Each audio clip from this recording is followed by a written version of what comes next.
This episode is brought to you by Indeed. Stop waiting around for the perfect candidate. Instead, use Indeed sponsored jobs to find the right people with the right skills fast. It's a simple way to make sure your listing is the first candidates see. According to Indeed data, sponsored jobs have 4 times more applicants than non-sponsored jobs. So go build your dream team today with Indeed. Get a $75 sponsored job credit at Indeed.com/podcast. Terms and conditions apply.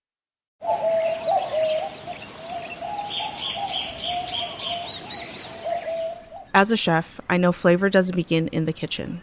It begins on the land. And Westhome's nature-led Australian Wagyu is a story written in the landscape of Northern Australia. Cooking is storytelling, and Westhome Wagyu carries a story of Northern Australia itself. Raw, powerful, and deeply authentic. It's a testament to the passion and care raised in the rhythm of Northern Australia. I'm Chef Maylin from 88 Club in Los Angeles, and I invite you to visit westhome.com/Maylin to learn more. And taste a story only Westhome nature-led Australian Wagyu can tell. That's westhome.com/MEILIN. Happy New Year, Stackers. It's 2026. Let me be the first one to welcome you to 2026. Doug, what's your New Year's resolution? Let's talk about all the resolutions, all the stuff that you're going to say you're going to do, but you're not going to do. Eat more breakfast burritos. The first thing he says on the show in 2026. I'm so damn hungry right now. OG, how about you? 2026. And there you have it. Yeah, he pledges nothing to no one. He's his own man. He's an island. He does whatever he damn well pleases. I'm going to sit by the fireplace like Nick Offerman with the old fashioned.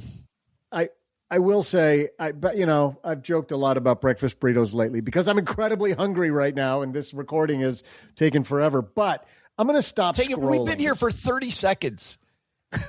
We've been here for, I'm so hungry, but feels like forever.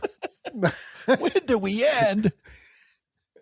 But no, the scrolling for me got out of control at the end of 2025, and I need to put it down and get back to reading. I was reading a ton for the first 2/3 of 2025, and then I just went off the rails. I've got a great Larry McMurtry book sitting on the coffee table that I have just kept ignoring as I scroll on my phone. So it's time. That's a great more reading. Going back to, you're going to get a flip phone. That's a ridiculous notion. Oh, I would love to do that. I saw them at Best Buy the other day. I was going to say, and pretty soon you qualify, right? Is there an age requirement with the big buttons? It's like at the same time you can take money out of your 401k, you can go back to a flip phone. That's approved. No, they have it as the ARP bonus. Mm-hmm. You get ARP magazine and a free flip phone. Yes, it's amazing. To kick off 2026, we are sticking with our theme of shows from 2023. And I think a great place to begin the year is, how do you spot a subpar advisor? In our basement Facebook group last year, a lot of people had questions about what is a good advisor. Of course, we talk all the time about having good people in your corner. What does that really look like? Well, episode 1390, August of 2023, we answered that question. So we're going to shine a spotlight back here again today to kick off the new year in style. So Happy New Year, Stackers. And here is spotting a subpar advisor. Isn't subpar good, though? My gosh, you boys already know I'm not letting that Ramsey boy come over and play until you clean up your rooms.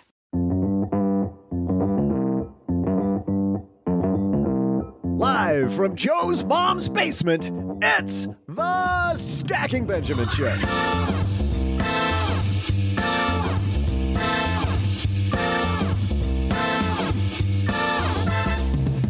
I'm Joe's mom's neighbor, Doug, and on today's show, how do you know if an advisor is really on your team? We'll help you with some insights as Joe and OG share their top 5 red flags that an advisor might not be as good as you'd expect. In our headlines, speaking of advisors, what do advisors think when you want to speculate on a stock? A recent industry publication dives in, and so will we. Plus, I'll share some yummy Italian history trivia. Yummy? Amazing? Yeah, amazing Italian history trivia. And now, two guys who are nearly as good as bruschetta on a random Wednesday. It's Joe and OG. I don't like the word yummy, Joe. What's bruschetta? That's what I was wondering. Well, you know what it is? Oh, I'll tell you exactly what it is. It's the right way to say the word. Okay. Oh, my God. Okay, Budapest. Welcome to the... Yes. Sure. That is the right way to say that word. Hey, everybody, welcome to Americanization for the Win. My name's Joe Saul-Sehy. I average Joe Money on Twitter. We're going to say things however the hell we want. And Doug, if you actually read the script that our own Lacey Langford has written for you, you would know why yummy was in there, because it's foreshadowing of what you're going to talk about later. I said it. Yes, he has no idea what the hell's coming as usual, but I'll tell you, we're bringing it today, as Doug did mention. He's not even really sure himself what he said, but hey, it's going to be fantastic. Fantastic headline. But you know what? The most fantastic part of this show is Mr. OG is here with us. That is by far the, what's that line? It's the Surrey with the fringe on top. It's OG. Chicks and ducks and geese better scurry. I have no idea what you idiots are talking about. Probably something from the early 70s. He knows exactly what we're talking about. How are you, man? Fantastic. Until you started making fun of ducks. I don't know what that's about. On top. We said ducks scurry because you're around. Actually, I think we're not making fun of the duck. Slurry? The chicks scurry too, dude. The chicks scurry pretty fast. You're talking about the young chickens, right? That's what you're talking about? Yeah, probably. Yes. I don't know how we got here. You know what? I think you guys need a timeout while I play this. You may not know that when we started Stacking Benjamins, it was a blog. And even then, just the startup cost, I remember thinking, is this the right thing? And what if I write things and nobody comes, right? Well, luckily, that didn't end up happening. But starting something new isn't just hard. It's terrifying. There's so much work. You're not sure whether it's going to work out. You're not sure if anybody's going to read it. And then we change it to a podcast. Is anybody actually going to listen, right? What if nobody wants all the stuff that we have? Well, had I used Shopify, it would have been even easier, because with their expertise, their helpful tools, and their easy-to-use platform, that's something that would have made Stacking Benjamins more effective much, much more quickly. Shopify is the commerce platform behind millions of businesses around the world and 10% of all e-commerce in the U.S. Names you've heard of like Heinz and Mattel, Shopify, Gymshark, Aviator Nation, Allbirds, also all Shopify. Get started with your own design studio with hundreds of ready-to-use templates. Shopify helps you build a beautiful online store that matches your brand style. And best yet, Shopify is your commerce expert with world-class expertise in everything from managing inventory to international shipping to processing returns and beyond. And did I mention that iconic purple Shop Pay button? It's used by millions of businesses around the world. It's why Shopify has the best converting checkout on the planet. It also helps boost conversions, meaning less carts going abandoned and more sales for you. So you're stacking Benjamins much more quickly. Time to turn those what ifs into with Shopify today. Sign up for your $1 per month trial today at shopify.com/SB. Go to shopify.com/SB. That's shopify.com/SB. Spring cleaning's made its way to my closet.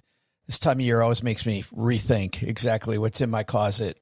Really want to keep fewer things, but I also want to keep better ones. I want to feel confident, and to feel confident, looking the part's a big piece of that. So I want pieces that are well made and that are easy to wear all the time. And that's why I keep coming back to Quince. The fabrics feel elevated. The fits are thoughtful. Pricing actually makes sense. As I'm swapping out and I'm cutting, the few additions I'm making all come from Quince. Quince makes high-quality, everyday essentials using premium materials like 100% European linen. They're insanely soft, flow-knit activewear fabric. Their men's linen pants and shirts are lightweight, they're breathable, they're comfortable. Basically, the perfect layer for spring. The pants strike the right balance between laid back and refined. If you saw the video of me on stage at Retire Meet, those pants are from Quince. It was really cool. I came off stage and Christine Benz from Morningstar getting ready to go on behind me and said, love your pants. Not generally. I absolutely love them. I think they make me look put together without trying too hard. And they're Flownet activewear, moisture wicking, anti-odor, soft enough that you'll actually want to wear it all day. The best part is their prices. This is important, stackers. They are 50 to 60% less than similar brands. How? Quince works directly with ethical factories, cuts out the middlemen, so you're paying for quality, not brand markup. Everything's designed to last and make getting dressed easy, which is another thing I think we all want. I love those pants that I wore on stage. It's the cashmere sweater that every time I wear it, Cheryl goes, that is my favorite sweater on you. It looks great, feels great, and I don't have to have 50 things in my closet. So, like I am, refresh your wardrobe with Quince. Go to quince.com/SB for free shipping and 365-day returns. Now available in Canada, too. Go to quince.com/SB for free shipping and 365-day returns. Quince.com/SB. There it is. All right, OG's here. Doug's here. We got a top 5 today. Some of our favorite episodes, so let's go. Hello, darlings. And now it's time for your favorite part of the show, our Stacking Benjamin's headlines. Our headline today comes to us from Investment News, which is an industry rag for financial advisors. And this is in a piece written by Greg Greenberg. Greg, talking to a bunch of advisors, OG, and is sharing how different advisors rein in overly bullish clients. Is that a thing? If you've got somebody that wants to go off the deep end, I remember it being overly a thing. Bullish? Yeah, people are like, I want to go individual stocks. I remember I had a client one time who was like, hey, let's do this. Let's buy a bunch of stocks. Let's put stop losses on them just below. And if they go down, we'll go to cash. And then we'll just regroup the next time we see an indicator that the market goes up. I'm like, I don't know what the hell you're talking about, dude. like what are you talking? If we can forward call the market? He goes, no, that's a cool thing. We can't. But if we continually put stop losses under it, when it goes down, we won't lose much money. When it goes up, it's unlimited upside potential. We can just redo it every day. Overly bullish. Overly bullish. Or, hey, how about we take half my portfolio and put it in crypto? But you're using it as a synonym for stupid. I see. Now it makes sense. Now I'm getting it. Not an overly aggressive inmate at the prison. Well, this says, Wall Street lore says a shoeshine boy gave Joseph Kennedy a stock tip just prior to the great crash of 1929. And it so unnerved the future presidential patriarch, he immediately cashed out his whole portfolio. It was his realization that rampant speculation got so out of control, eventually led to the establishment of the Kennedy family. Like, he saw it coming because he was going the opposite way. Yeah, because nothing says, I don't have any Kennedy money yet as the shoeshine boy, et cetera, et cetera. It's like, well, that's what he's saying. If the shoeshine boy is giving him a tip, the bulls must be running crazy. Like, it must be crazy talk. So he says, Greg notes that whenever bulls start stampeding, speculators emerge soon after, taking retail investors along for the ride or for a ride, depending on whether they escape in time. So he talks about going after IPOs, going after collateralized mortgage bonds or meme stocks. And he says they always end in speculative excess. But anyway, he talked to a bunch of different advisors about how they handle it when clients go, hey, I got this craziness I want to do. Got an idea. Yeah. What do you do, OG? Well, I want to hear what other people say first. Sure. Brandon Dixon James, President Wealth Manager at Resilient Wealth Management, says that most of his clients aren't convinced the current bull market's here to stay, and it's ultimately his job to keep them even keeled when the investment pitch gets fevered. He said, while things seem positive on the front of this current bull market, I think the idea is never being too high or too low. My job is to be objective with my clients and always refer back to their goals and their appetite for risk. So at the end of the day, we can't control the ups and downs, certainly can't predict it. So I focus on what we can control. He says he won't purchase individual securities for clients, always outsources that responsibility to third-party money managers if somebody wants to buy individual stocks. Have somebody do it for them that actually is using some data to do it. Yeah, I like the idea of kind of being that neutral position, right? When the pendulum swings one way too far, your advisor should be like, nah, it's not as bad as you think. It's okay. It's okay. Yeah, and then when it swings the other way, like, YOLO, AMC, GameStop. You're like, nah, it's not as good as you think. Or if they're like, wow, my portfolio's up a ton, you're like, yes, Yeah, but. we call them lifeboat drills. We pretend, what happens if the market's down 20% in the next year? What does that do? You get $800,000 and next year you look and your account's worth $540. What does that mean to you? How does that make you feel? Go back to the individual stock thing. Brandon says that the reason he outsources it, if they ask him to buy, they don't want to buy at OG. They want him to go buy individual stocks. He goes, I just think that these third-party managers that I recommend to my clients have the resources and around-the-clock research teams that can do a much better job on a larger scale than I can because, and this is a paraphrase of what he says because it goes on for a few sentences. He said, because his job is to manage the relationships. His job is to build financial plans. His job is not to be Joe Stock Jock. If you're going to do that at all, and obviously earlier on he said don't, but if you're still going to insist on doing it, have somebody that does it full-time. That's what they do. Similarly, Greg Halter, Director of Research at the Carnegie Investment Council, says if his clients want to have a brokerage account to speculate, that's fine with him. He said, we really don't want to know about it. Some clients do buy individual stocks to speculate, I'm sure. I would imagine it would be the companies that are so-called penny stocks. But again, that's something we don't encourage. They come to us for our expertise. I like that last sentence. They come to us for our expertise, not to throw darts. Well, and there's a double-edged sword here with the fund money account. And we've talked about this on the show quite a bit about having the sandbox account, right? Hey, this is my fund stock account, whatever. We put some parameters on this, when clients ask us about it. Mainly that if you hit it out of the park, so you do well, number one, you can't say, see, I told you so, because, you were trying to play a lottery game and you happen to win. And secondly, we reserve the right as your advisors to go, well, you should probably take some of those chips off the table. And secondly, if you don't win big, which you probably won't statistically, then you can't go back to the safe money that's for your long-term goals and ask for a refill. If it's like, well, I want to have a fund money account with 10 grand in it. And now you blow it up and it goes down to, $2,200 and you go, I need a refill. Nah, we're done with that experiment. That's kind of the message that we try to communicate. The other thing that's really interesting is when you really kind of peel back the layers of this, when it comes to individual stock positions or the speculative stock positions or whatever you want, even if it's sectors or whatever, it's like, really, what are you trying to gain? And what's the most upside, right? I've not known very many people who are like so committed to an idea that they're willing to take all of their capital into one singular idea. Most people are not that foolish. They're talking about a certain percentage, right? Like I want to take 10% of my portfolio and I want to go crazy with it. I want to buy all tech stocks or I want to buy a single position. It's like, okay, cool. You got $1 million. You want to put 100 grand in this thing. What's the most that you hope happens?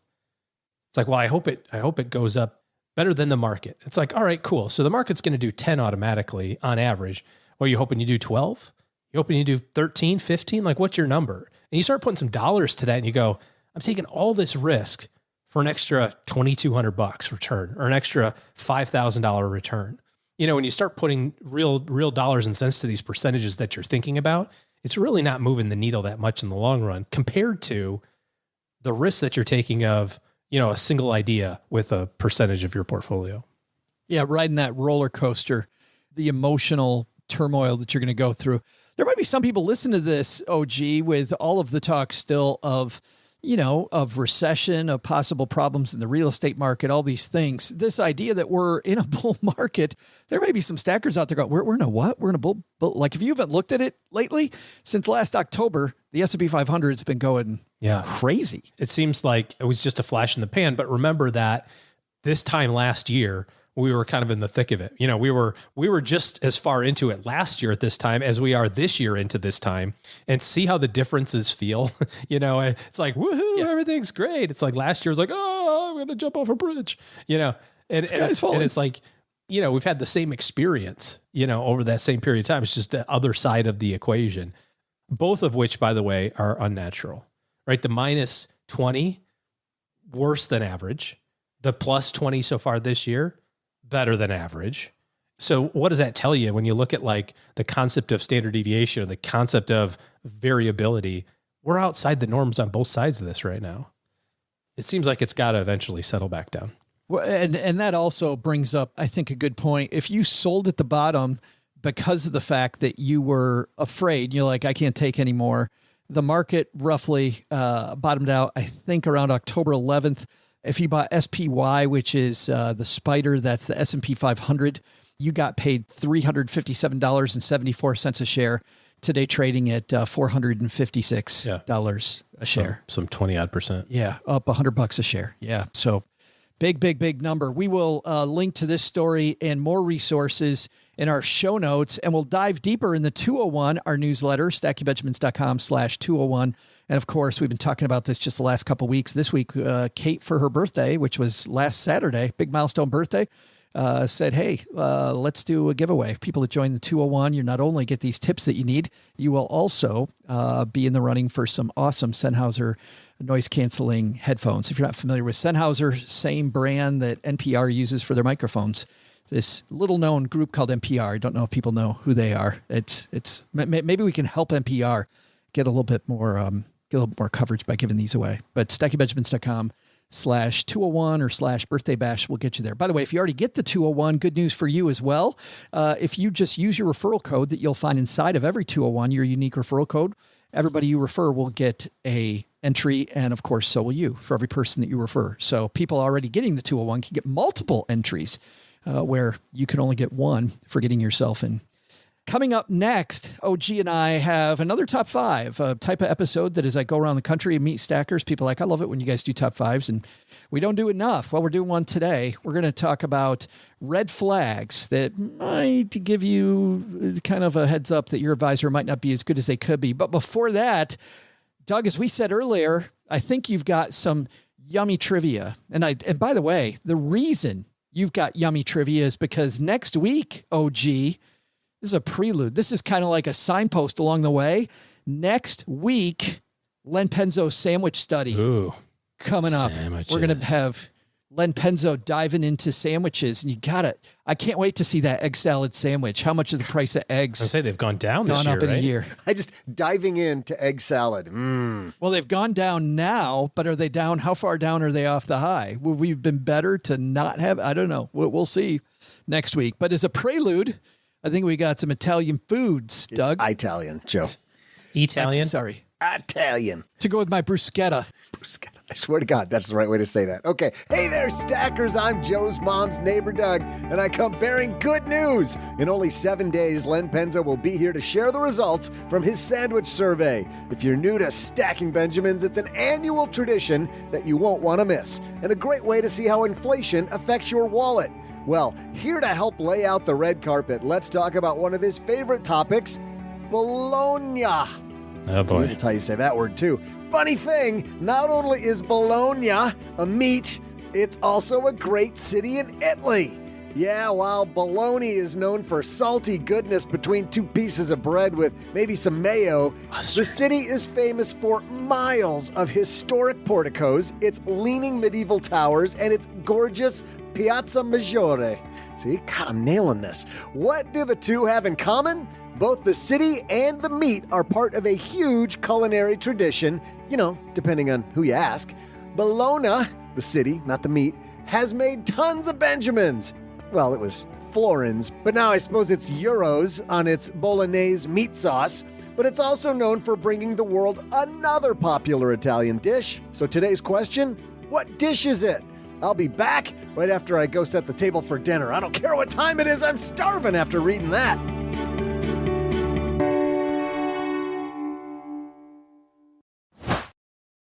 Dell PCs with Intel Inside are built for the moments you plan and the ones you don't. They're for those all-night study sessions, the moment you're working from a cafe and realize every outlet's taken, the times you're deep in your flow and can't be interrupted by an auto update. That's why Dell builds tech that adapts to you.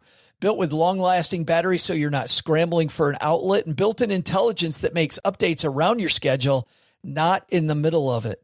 Find technology built for the way you work at Dell.com/Dell PCs. Built for you. This episode is brought to you by Progressive Insurance. Do you ever think about switching insurance companies to see if you could save some cash? Progressive makes it easy. Just drop in some details about yourself and see if you're eligible to save money when you bundle your home and auto policies.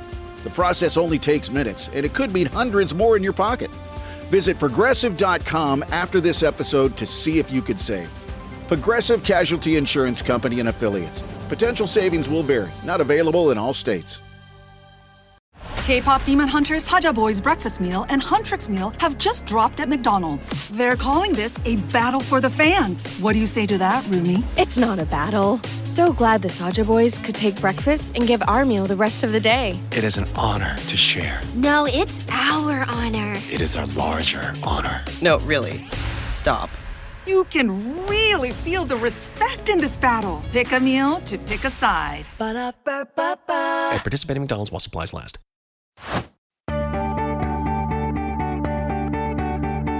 Hey there, stackers. I'm Alpha Man and meat lover, Joe's mom's neighbor, Doug. You know, bologna, this time, I mean the meat, not the city, has a great history of its own. Bologna is really Bologna sausage, derived from the Italian mortadella, which comes from the city Bologna. See the connection? No? Well, get your glasses because it won't get better. Maybe we should just get you a trivia answer, huh? The question is, the city of Bologna... Wait, Joe, is it Bologna? I think it's Bologna, isn't it? I was nailing all of these Italian pronunciations, and I've been screwing that one up the whole time? All right. Keep moving. Yeah, okay, Just okay. keep it moving. Maybe nobody will notice. The city of Bologna is home to a time-honored Italian dish that to this day delights millions. What's the dish? Lasagna. Want more food stuff? You gotta wait 1 week. For now, let's feed your brains with some great info. Our top 5 red flags that tell you an advisor might not meet your needs with Joe and OG. Doug, even I'm hungry after. Oh my God, all the good food, I'm so the yummy confused about foods. what's happening. Lasagna is so good. Going to Italy or not? In a week, the Italian guy taking us into sandwich land. Hey, let's dive into this, OG, because, you know, we get questions about advisors, and sometimes people will give us clues about their advisor. In fact, I had somebody just email me today, and they were telling me a little bit about their situation, and just a couple things they said made me go, boop. But the funny thing is, for you and I, that's just years of experience. Yeah. And so hopefully we can help people avoid the bad advisors, because as you know, having smart people in your corner is a key to success, right? You can't do it alone. You have to surround yourself with smart people. Every person who's gone anywhere, I don't know any of those people that were this myth of the loner who just did it themselves. Other than the actual Lone Ranger. True. Fictional character, by the way. Well, no, he had Tonto. A real guy. He had Tonto. He did. Yeah. So, and Silver. You know, one of my favorite songs of all time. You guys were playing weird songs earlier. We're going to have to bust out an oldie but a goodie for me that talks about the Lone Ranger. Oh, I have a feeling it's inappropriate. But, but for right now, OG, as you were thinking about this top 5, what were some of the things that really went through your head when you were thinking about advisors maybe not serving people's needs? Is there like an overarching theme?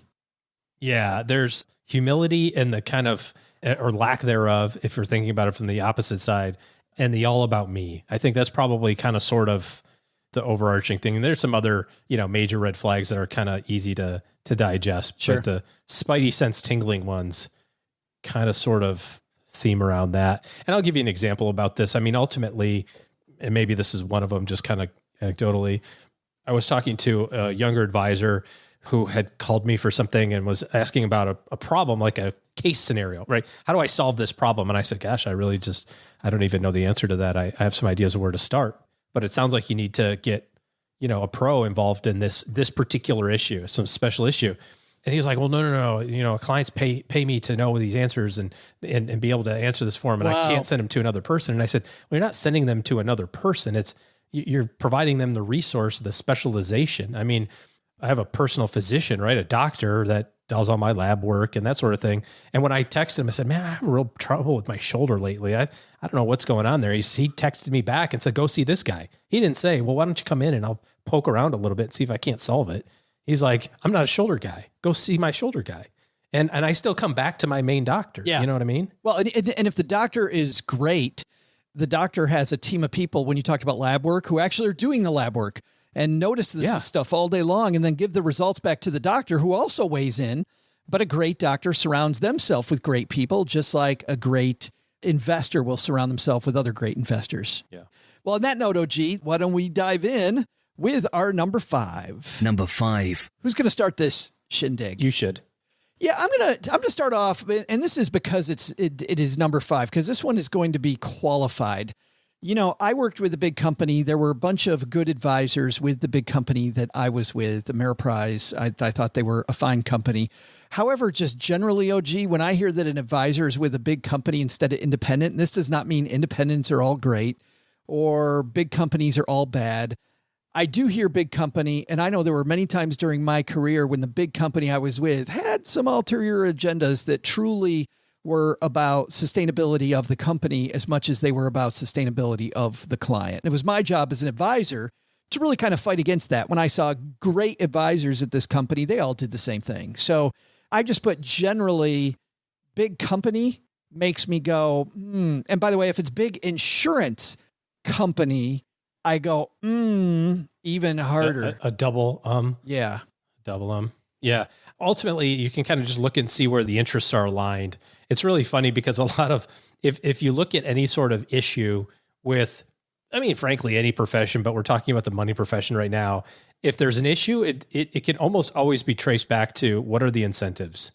It can almost always be traced back to that. In a large organization, there's a lot of great resources. I was talking to a colleague today at lunch, as a matter of fact, and we were talking about the differences. He said, I know a lot of guys that are going to the big shops because of the ability to get line of credits. You know, they've got, a $15, $20 million investment portfolio. They don't have to go get a loan at the bank since they're at Merrill, Bank of America, kind of, they're together. They're the same company. They can put their $20 million brokerage account up as collateral and go get a $15 million loan tomorrow afternoon and buy that building and start that project. And, so there is some benefits to that for sure, in terms of that level of service. But the thing that's interesting is that at the big company level, what is it? It's an organization that has shareholders, and a CEO has the CEOs and board of directors, and their responsibility at Merrill, at Bank of America, at Ameriprise, at Wells Fargo is to the shareholders. And there's more shareholders than clients generally, so certainly more dollars involved. You got to be responsible for the people that you're responsible for. And the CEO, the board of directors, they're responsible to shareholders.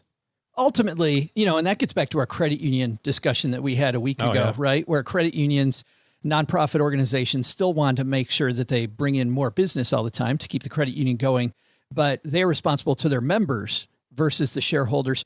It is the same thing for an independent advisory firm, though, too, right? The independent advisory firm doesn't have shareholders, but still wants to earn a profit. Absolutely. So while I think that's important for the ownership, I do think that I've seen the difficulty in this business with advice. This is why I think looking independent might be just a clear way to go, is that I know how hard it is for an advisor to go independent. I know how difficult it is to run the business without that backbone of support like I had at Ameriprise when I had a franchise of that system.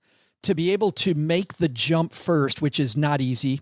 And then second, to be able to set up all the systems on your own and to keep the systems and to make it all run really takes a level of commitment and expertise and commitment to the craft that you frankly may have. And a lot of people do have. I don't want to throw too much shade here. Absolutely. There are some awesome people at some big companies who I really think do a hell of a job. But I mean, most of them, to be clear. Yes. Like the vast majority. Yeah. This is the thing that's interesting. It's like you see something, on the news, right? And it's like picking something, try that in a small town. Manicurist who murders people or something. And you go, all manicurists are bad. Right. Like, no, they're not. Yeah. No, the vast majority, all doctors are generally pretty good. They try to help people. There is the one guy who gets hooked on pain pills and murders a bunch of patients and, does a bunch of fraud. There is that guy. Murdering patients. Well, I'm not a doctor, but I can see how they manicurists, murders are everywhere. Yeah. I'm just thinking about a story that I read about the other day. My point is that the vast majority of people are good. Yeah. And the same thing is true with advisors. The vast majority of them are. That still's my number 5. I have a bias toward independent. It's not a deal killer. Definitely, though, OG, if I hear that it's going to be a financial plan and it's with an advisor that's with an insurance company, you better believe insurance coverage through that company is going to factor fairly heavily into your financial plan. Mm-hmm. What's your number 5? Well, I'm going to stick with the initial theme, which is the kind of know-it-all. It's all about me. You know, I wrote it 3 different ways. Know it all. It's all about me. It's only them. Those are like the things that I wrote. And as it relates to what you were talking about in terms of being independent versus a franchise or an employee in an employee organization, it is a lot different to be in the business, running a business of providing advice versus being the advice provider. Right. And kind of to your point about commitment to the overall craft of providing advice, to be able to organize a group of people and say, you know, we have this team of people, we have this group of people who all have different specialties, who all are really good in their own right in different areas. And together that group of people are going to provide this level of service to the end user, to the client, is a different level of commitment to the profession than being behind a desk and waiting for somebody to show up and going, what do you think I should do with my rollover? You go, well, we got these funds you should buy. You could do that. That's an idea.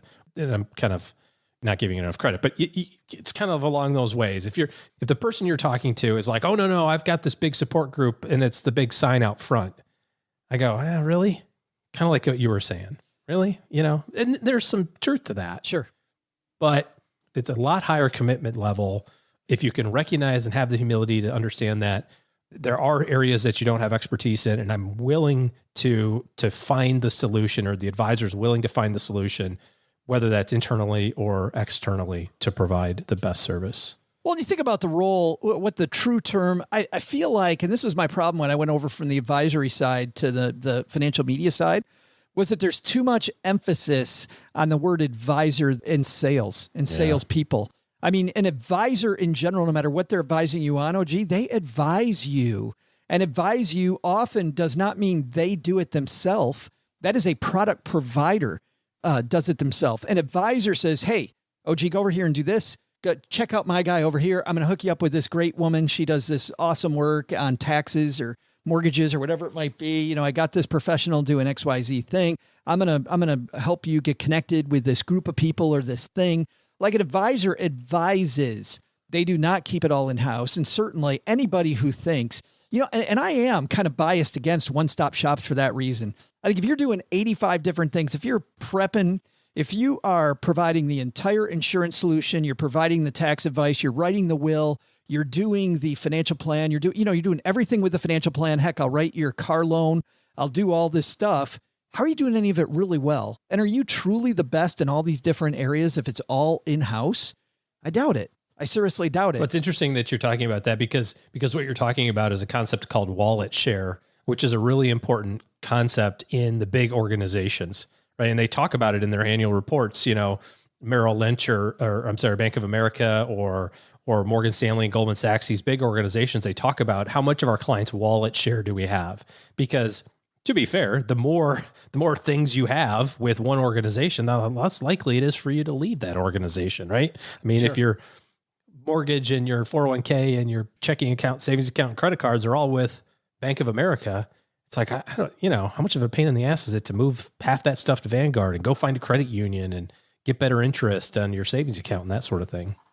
I also think, to your point, you know, when I got better as an advisor at the end of my career, I was trying to model our practice like I was a sports agent. Like it wasn't about me. It was about my client, who was a phenomenal sports star, or Taylor Swift. I mean, you know, create the analogy. Taylor Swift was your client? My client is the rock star. My client is the star, and it's not about me, OG. It's about them. And how do I make sure I'm the concierge for them to get more money in their pocket, to do more for to make sure that they get as much as they possibly can with the things that they have? How can we wring as much out of their company benefits, out of their paycheck into their savings account, out of their investing strategy, whatever it might be, that we do the right thing? So when you said, you know, it's about me, I think it needs to be about you, meaning you client. But just to be clear, did you still have Taylor Swift as a client when she released 1989? Because that album is amazing. All I can think about is that Workday commercial where they're like, all the rock people are like, you need to quit calling each other rock stars. It's like Ozzy Osbourne and Good job stapling that, Mike. You're a rock star. Yeah. Gene Simmons like sticks his head in. They're like, Bill, and he like sticks his head in. He's like, you did really good. And he like shuts the door. It's like, you got to quit using, you're not, unless you are actually a rock star, you are not a rock star. Number 4. Okay. Number 4 for me. I'm going to go with, there's not any proactive communication. You don't know what the schedule looks like in the future. It's some ambiguous. Just before you go into yours, my number 4, there is no scheduled meeting cadence. Same stuff. Yeah, same stuff. I really feel like you should be able to look out in the horizon and see the tempo of when you're expected to have some sort of communication, whether that's monthly, quarterly, annually, semi-annually, like what's the frequency of when I can count on you to be proactive with me. So you being the advisor to be proactive with me in terms of, when do I have to think about this? And when are you thinking about it? I absolutely love that, because I think that no matter what the cadence is, knowing that they have an approach and that approach has worked for a lot of people already means it has a better chance of working for me. If we never talk about that and it was more of a sales relationship where I buy something and then I never hear from them again, well, then we have a problem. It also gives me the parameters around how to judge them, right? If you say you're going to contact me twice a year, let's say, and you don't, then I have good reason to say, hey, I'm not getting the service that I was promised. Mm-hmm. But if you don't know what that expectation is, it's very difficult. By the way, the other thing that I also like that between those meetings, then I also feel comfortable calling my advisor and asking their opinion if something comes up. I'm buying a new car and I'm wondering if I should finance it because I can get a 0% loan versus just pay cash that's in my car fund account, or if I'm, changing houses or changing jobs, that whether those are included and then I'm going to get advice from you on those things, or if I'm not getting advice or those are going to cost extra. I really want to be clear about what that meeting cadence is and how it's going to work. Great minds think alike. Wow. We just moved to number 3. Number 3. Well, since technically I went last, but I feel like we kind of held hands and jumped that one together. Number 3 is this, OG, remember back in the day when we were very active blogging, we had one piece. When you were active blogging and I was actively talking about your blogging. Yes. Good point. I do remember. But if you remember the blog, there was one piece that went, that got close to, if we're going to call anything viral at all that we did, this one went viral, and it was how to know that your advisor sucks before you even meet with the advisor. And it was the office setting, what's going on in the office and the employee. So my number 3 was, you can really often, when you're interacting with the advisor's employees, you can get a real feel for how the organization works. Because as an example, when I was with Ameriprise, they had a receptionist named Linda who was absolutely horrible at the start. It was just absolutely rotten. And that stuff often comes from the top. And the guy that ran the office, Tony, good guy, but didn't pay much attention. And then he realized that needed to change. He and Linda made it better almost overnight. The two of them, they took a Nordstrom training. They did some great work together. And then, man, I realized that every office I walked into, and because I was a speaker going around all of Eastern Michigan, so I went into a lot of different offices, you could tell what the manager of that office was doing and what the different advisors were doing based on that receptionist. Mm-hmm. And how good they were. And really, Linda was kind of a testament to, a pretty good thing Tony was doing in Southfield. Okay. Good job, Tony and Linda. Yeah. But as an example, if you go into their office and they're playing Kramer yelling, or, Power Lunch, where they're talking about all the hot stocks that day. Yeah. I would turn around and run. If they've got the Travel Channel on, maybe the Golf Channel, they've got pretty pictures on their stuff that relaxes you. That's what a good financial plan should do. It shouldn't be about Stacking Benjamin's episode playing in the background. Any of those things would be great. I'd say probably what should about be a Successories poster? Would that be a good sign? Hang in there. Soar. There were other things, if the advisor sits behind a huge desk, right? Whenever I had an advisor that sat behind the huge desk, this guy, I'm just going to say the first name. There was a guy we worked with back in our American Express days named Glenn, and Glenn would always sit behind this desk with a high back chair, and his clients were in folding chairs. And I thought he was a horrible advisor. And I was like, Glenn, why do you do? Well, I want to make sure my clients know who's in charge. And I'm like, that's why I would never, ever recommend you to anybody, man. So a complete side note, when Ameriprise closed their Toledo office, I took a bunch of stuff off the wall, and one of them, and a couple of them were these things. or accessories poster. What does that one say? Virtue. Is it backwards? Attitude. No, virtue of attitude. Oh, and it just goes through the virtue of having a good attitude. Something about a purple imagery with some dude, I don't know, fishing or something. Just so everybody's clear, you say the word steal, OG, but you and I knew what happened when offices closed. Those things just went in a dumpster. Yeah. Oh, yeah. Yeah. Yeah, they were gone. So you were like, you rescued that like it was a dog or something. He did rescue it. Yes, it's his rescue accessory. It was going to starve to death if I didn't take it out of the dumpster. It's like a sailboat, like canted sideways, like tacking into the wind. I have no idea what it says, but it's a sailboat. So it's obviously motivational. So I think you can look at the surround sound the advisor is providing. What does the surround sound look like? And man, if it doesn't feel right, if it doesn't feel on, if they have bad employees, I would say all that stuff comes from the top. It all comes from the top. That's my number 3. Okay. So I got to put something in there about cost because, you know, everybody's like itchy trigger fingers. Like, what about the cost structure? Fees. What about fees? And we've said 100,000 times, I don't actually care how advisors get paid. And there's about 350 different ways to do it. And all of them are fine, in my opinion, for the right people. Hey, can we also add something else there, OG? Yeah. Just while you're on that statement.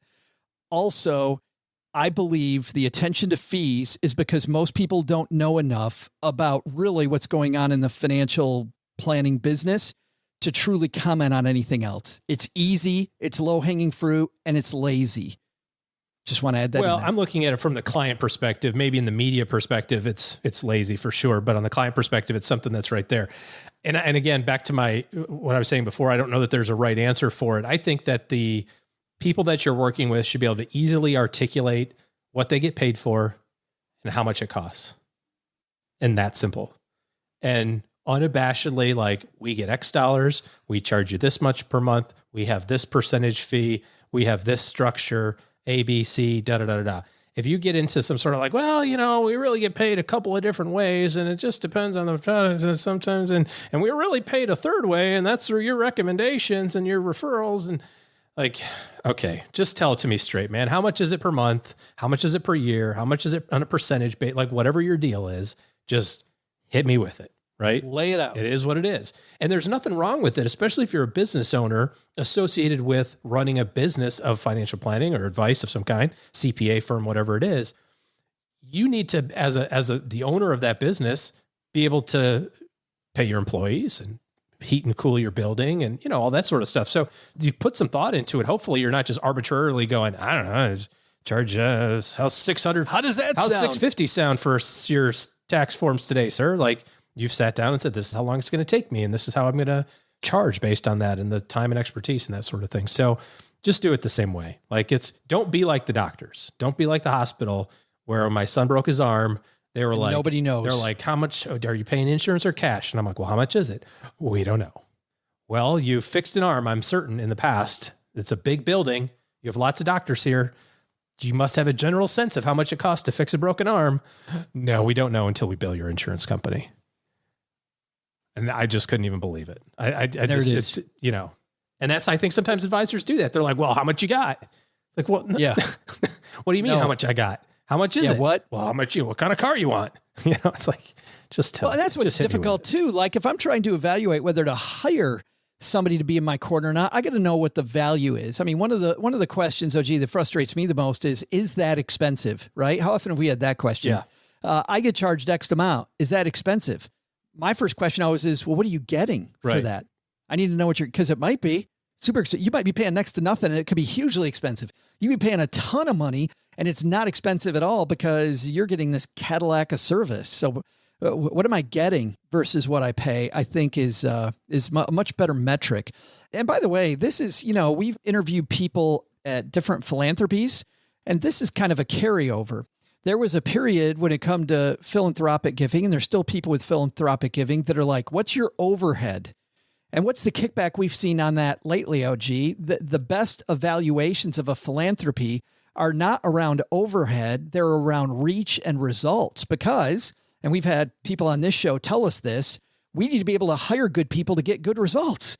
I can't pay people nothing and get great talent in here to get great results. So if I pay a little more, we can extend the reach by X times that. You know, we could 10X, we could 100X that because we actually paid a little more. So it's not always about expenses. It's about what do I get for that? So I like that 1-2 punch as well. Number 2. This one's kind of an easy one. An unexplainable or unanswerable, unreasonably answered disclosure on ADV, SEC website, broker check, something like that. Oh, right? Like, that's a good one. There's a public location where you can do your checking on your people. And so if you're a broker or an advisor, there's a website called Broker Check. You can just put that into Google. You can look at the SEC website and search for my advisor on the SEC website. If they're a CFP certificate holder, you can search for disclosure history on the CFP board as well at cfp.net. And all of us have things in our past that we wish we would have done differently, right? I mean, I was just talking to a buddy of mine at lunch about estate planning, and he's like, I'm just giving all the money to my kids at 25. And we talked about that. And I said, I'd like to think I was pretty responsible at 25, but in the hindsight of looking at from 45 to 25, I was an idiot, and I could say that about being 44, honestly. It's like, yeah, that 24-year-old OG, he was dummy. But some of those foibles, some of those errors, some of those errors in judgment, mistakes, whatever, turn up on your record if you're going to be an advisor, right? Especially if it's money related.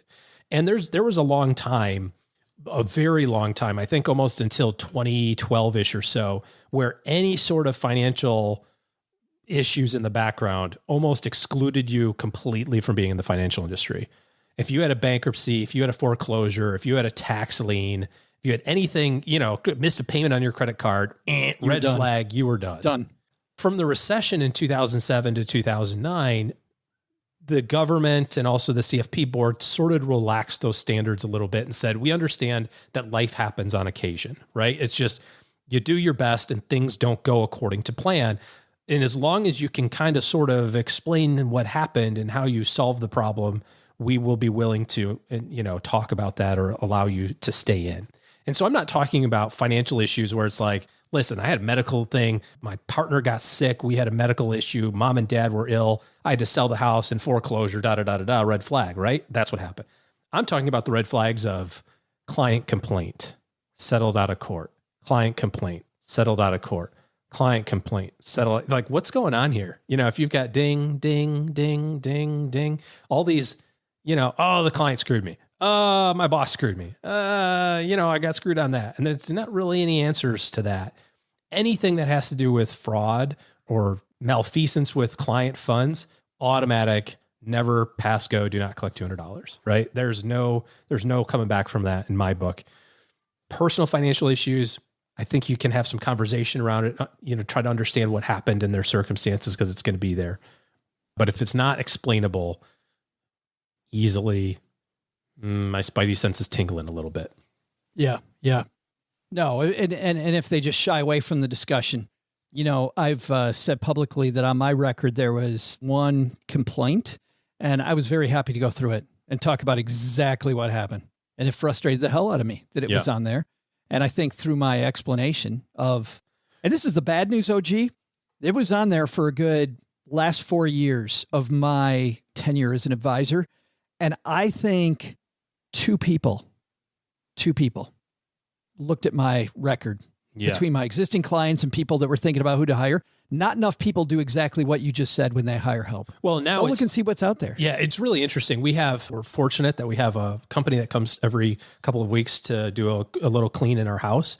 Think about all the stuff that you do when somebody's going to come roof your house or clean your house or mow the grass or, do something. You go, well, do you have insurance? Are you licensed? I'm going to check the Builders Association, make sure you're in good standing. I do all these things.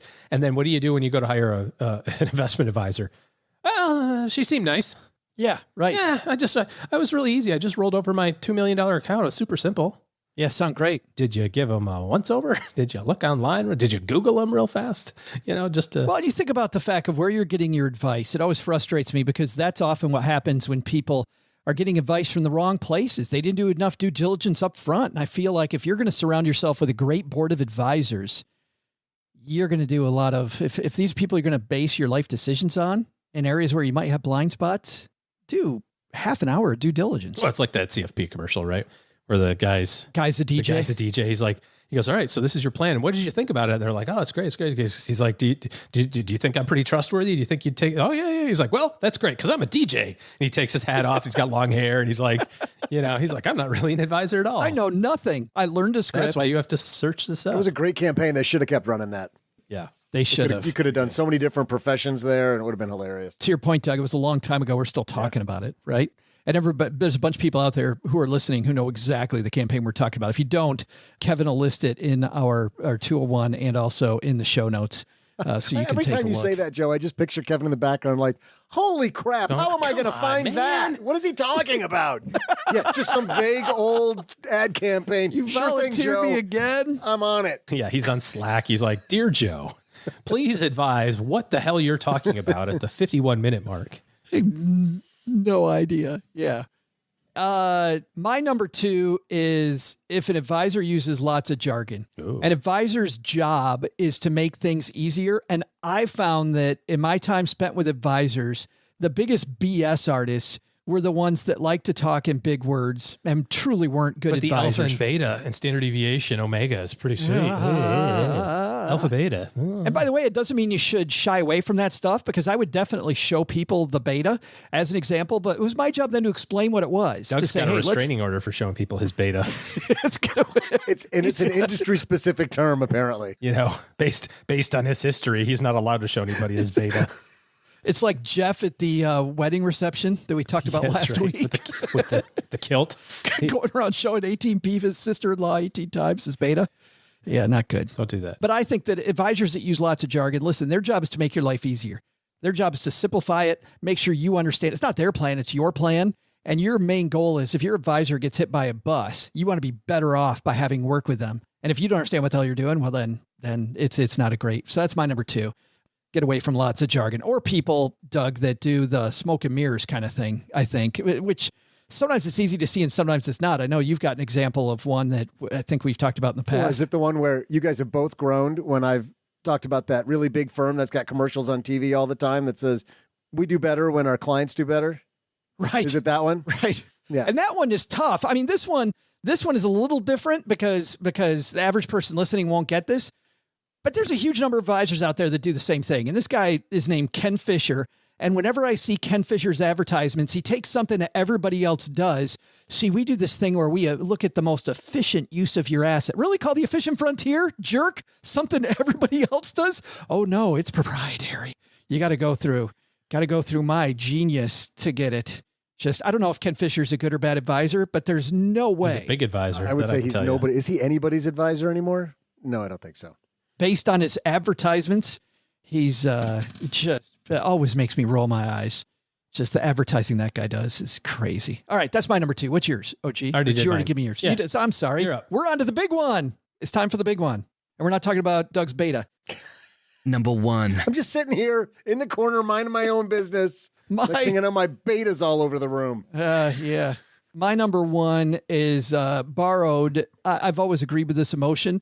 Our mutual friend Roger Whitney put it in a way that I had not heard it, but I absolutely love this to the point that it is my number 1, OG. If somebody presents himself as an advisor, not a product salesperson, and they lead the discussion around product and not process, you need to run.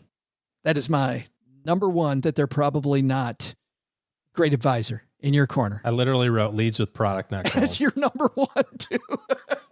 It's good, isn't it? It's great. Yeah. It shortens the show a little bit, which everybody will appreciate. Yeah, this is fantastic. I really think that our job as advisors is to help people think about how to think about things. And that's borrowing a phrase from Strategic Coach. Think about your thinking. Sometimes people are asking questions like, do you think that this is a good budget item on our cash flow? Are we within bounds here? Is $1,000 a month good for groceries? And our job, I don't think, is to necessarily say it is or it isn't, right? Should I have the Sunday ticket package for DirecTV?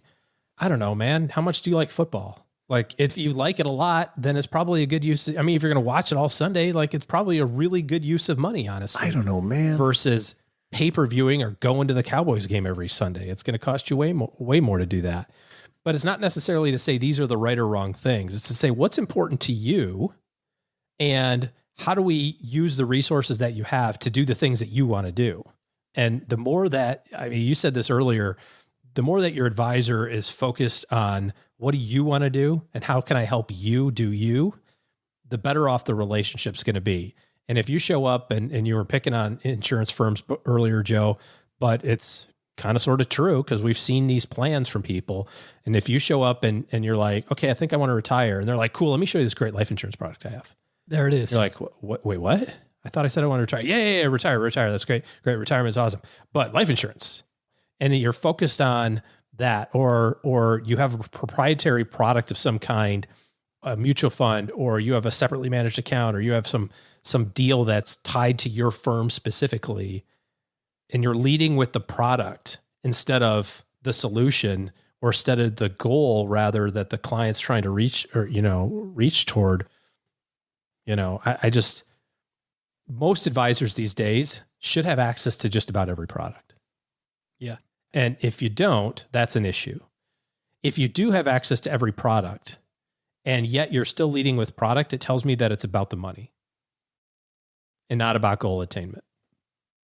Goal attainment's the number one thing. It's a very clear path, very, very clear path, and a huge, not even a red flag. That's a run. That's a go. Got to go. Doesn't mean, by the way, you don't buy products from them, OG. They might have a great product. They're just not your advisor.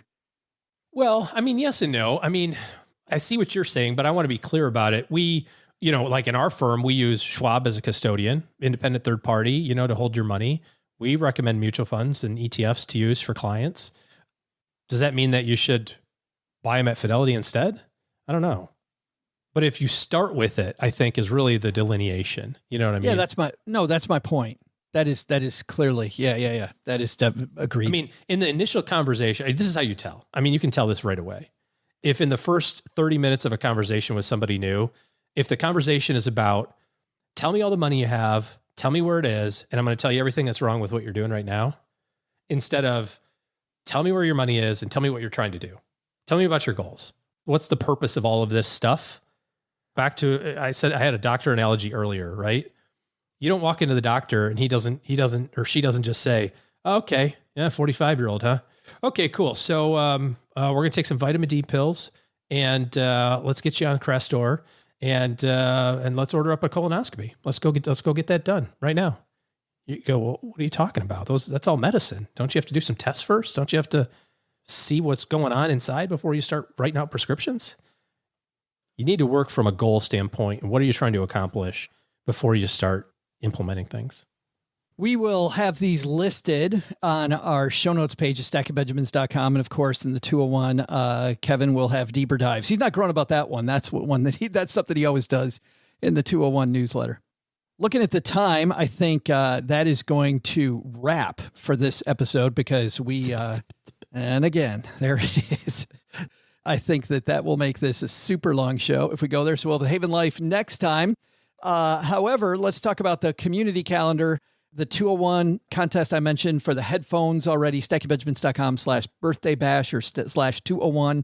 And you can get multiple entries if you refer other people that need the 201. stackingbenjamins.com again to get your referral code. Make sure you're working from your 201 newsletter, and inside your 201 newsletter, you will see your direct referral code. On Thursdays, tomorrow, I will be on Instagram with a guest. Head over to Instagram, 5 p.m. Eastern, 2 p.m. Pacific. We will be chatting with them. Sometimes it's also Doug with me. Sometimes it's just me and you. And it's a great time because we get to be a little bit more interactive. Well, a lot more interactive than we could be on the podcast. So if you want to stop by and say hi, take part in a great money discussion, hit us up on Instagram. For all the places you can find us live, stackingbenjamins.com/welcome. We're going to be doing a live recording of the Friday show coming up as well on the Fireside app. Joe, whenever I'm there on the Instagram, the interaction largely consists of people just taking shots at me. And it's just like they're at the zoo and they just want to poke the bear. Especially Drew. They want to see if they can get a reaction. Does that happen when I'm not there? Do they do that to you? No, they do not. Oh, Stacker Drew specifically take shots at you. I notice it happens in the basement too. You and Drew have this a little bit in the basement too. This love affair, if you want to call it that. Okay. And finally, if you're not here to be on Instagram Lives, if you're not here to rip into Doug, if you're not even here because you want those awesome Sennheiser noise canceling headphones, you're here because you need a better plan. And today's discussion about advisors and who to have on your team really resonates for you. Well, OG and his team are taking clients. And if you'd like to talk to him and his team about how they might be able to help you, stackingbenjamins.com/OG. All right. That is it for today. Doug, man, there's a lot to unpack there, but let's keep it to 3.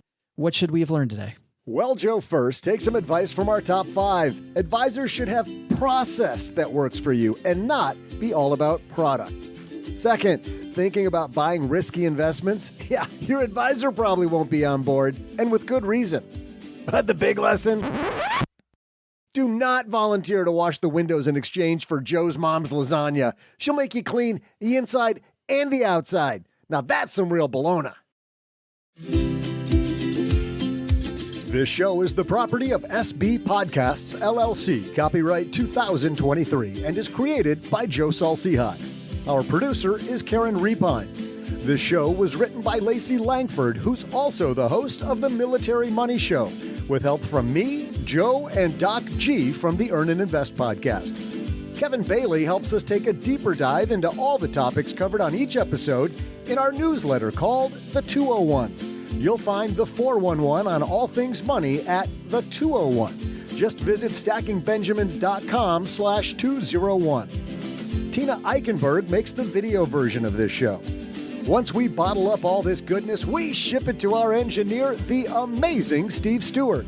Steve helps the rest of our team sound nearly as good as I do right now. Want to chat with friends about the show later? Mom's friend Gertrude and Kate Yunkin are our social media coordinators, and Gertrude is the room mother in our Facebook group called The Basement. So, say hello when you see us posting online. To join all the basement fun with other stackers, type stackingbenjamins.com/basement. Not only should you not take advice from these nerds, don't take advice from people you don't know. This show is for entertainment purposes only. Before making any financial decisions, speak with a real financial advisor. I'm Joe's mom's neighbor, Doug, and we'll see you next time back here at the Stacking Benjamins Show.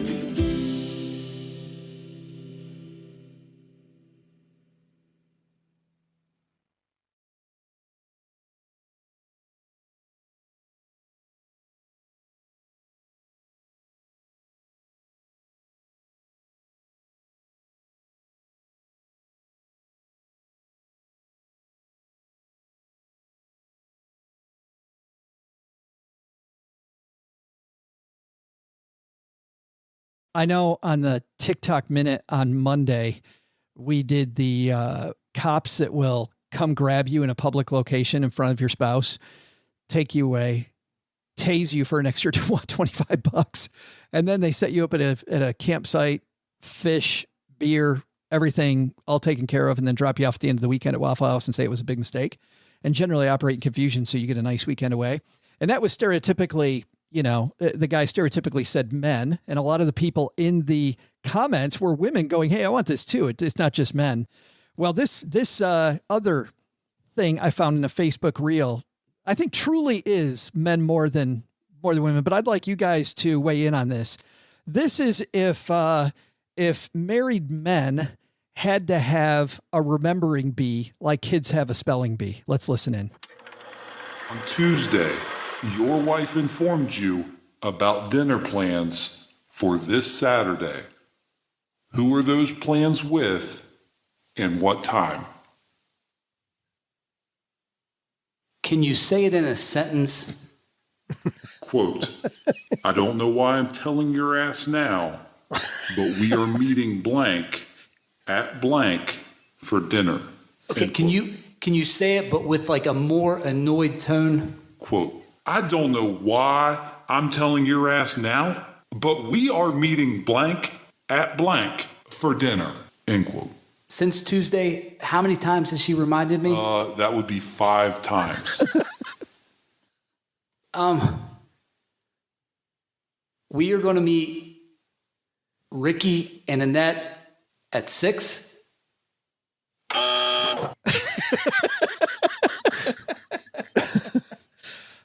I do think in my relationship, that is stereotypically correct. That's pretty good. Maybe not for all couples, but I'm definitely the couple who gets reminded. OG, are you the couple in yours? We have a very firm rule. If it's not in the calendar, it's not happening. We'll be like, no, there's, I thought I put it in the calendar. It's like, it's not in the calendar. It's like, well, I thought I put it in there. It's like, well, thinking about putting it in it. Yeah, but is that a one-way? Hold on, though. Is that a one-way street where she puts it in the calendar, or do you put stuff in the calendar? I'm not important enough to actually have things to put in the calendar. So I assure you, there's nothing that's in the calendar that is my responsibility. You're not the social director in your family. I've, as would come as a shock to you, but I'm not a fan of social anything. People. Well, that's media. just because people suck. You know. Doug? Yeah, no, it's the other way around. And I'm the social director in our house. So I'm the one who's doing the reminding several times. And I'm willing to bet there is not the inverse of that video. What do you mean? There is not one of those where it's the wife on stage trying to remember what the husband told her. You're saying she does remember. No, I'm saying she doesn't. It's the same thing. It's mine doesn't. And I'm saying there isn't one out on the internet making fun of that because it doesn't, because no one can make fun of that. No, that is not. That is totally not allowed. But man, that is my household specifically right there. No.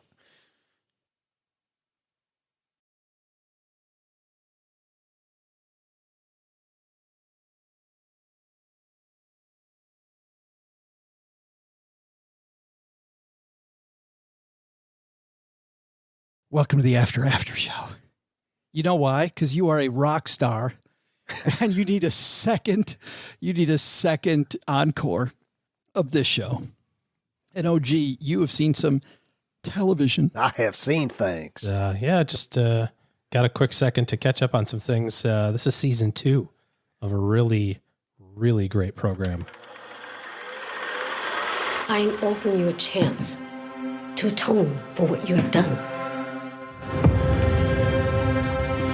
To help bring down the single greatest threat to New Orleans.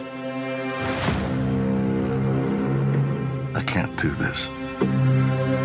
There are memories that I just can't bear. Who do you think you're talking to? Have I given you the impression that any of this is optional? Why do I keep seeing you around my hotel? What do you want with my family? You just keep doing everything I tell you to do. And you will be just fine. What are you not telling me? Stay away from my family. The Baxters hunt you down. Get him. That's not how this is going to play out. What is that? I think I know, but I can't remember the name of it. Bryan Cranston. Bryan Cranston. That's who that was. Yeah. It's the second season of Your Honor. Oh, yeah. I think it's been out a little while, honestly. Kid messes with the judge. I watched the first, the first 3 episodes. Kid messes with the judge? That's not what happens in that show. If you don't know, don't talk about season 1. I thought that was the first episode. I watched because the first 3 episodes I think were available for free. And it was fantastic. It wasn't fantastic enough for me to sign up for that streaming service because I don't already have it. So I didn't sign up, but Showtime. Yeah. But I mean, if they ever, like maybe now that season 2 is out, if they release the rest of season 1, I'm all in because it was really good. It's all on. No, it's Bryan Cranston's a judge. His son, very early in the first episode, is involved in a hit and run. That's right. And so his son, there's some issues going on with his son ran from the crime. There's some extenuating circumstances. So this is season 2 of it. Completely different setup. If you haven't seen season 1, it's almost past the point of being able to claim, I didn't see it yet. Don't tell me, Do they connect? Oh yeah. Do the seasons connect? Oh yeah. Yeah. It's a continuation. Yeah. It's, this is just the story. They just happen to hit pause kind of right there between the seasons. So. Well, that's much better than some of these shows where the same people are involved in a similar thing, but different every time. And you're like, how unlucky is this family? Yeah. Yeah. I don't want to wake up. I don't want to wake up at that house. No, I thought that this was probably, right up there in terms of the writing of not witty writing like Succession and Billions and that sort of thing, but the drama and suspense is right up there with any quality writing. It's fantastic. And you liked it too, Doug. You liked the first couple. I really did. No, I did like it. And now you got me thinking about it again. Like, well, maybe I'll subscribe to Showtime because it was solid. Well, and Billions is coming out again here pretty quick too. So yeah, and there's something else on Showtime that you've told me about that I didn't watch. You tried to suck me in on. I can get the early seasons of Billions now on Amazon Prime. I think that's right, Joe. Yeah. Yeah. Bobby's coming back for the final season of Billions. I saw that. Bobby's back. I saw that. Although it's probably like one of those stupid things where he shows up in like the last episode or something. That guy doing an American accent is so natural to me after Billions and Band of Brothers that when Homeland, he was like a major player in Homeland. In Homeland too. So when I hear him being interviewed, it messes with my head. He's so good at it. Little known secret, but he's actually faking his British accent. He's really American. And he's just faking the British accent because he knows they sound more charming and smarter. So yes. Yeah, it's his PR people have told him, pretend. Yeah, and it's so good. Easy to do a British accent. Duh, you do it all the time. Damian Lewis. We've had British callers on our show before. Is that who it is? Damian Lewis? Is that the guy? It is Damian, yeah. Wasn't he in Lincoln too? Oh. I don't remember him in Lincoln. The movie with Daniel Day-Lewis? Daniel Day-Lewis, different guy. Forget it. Yeah. No, that's the other guy who's a good actor. Day-Lewis, Daniel, Damon. D's and L's, probably cousins. Some guy doing something. Some dude.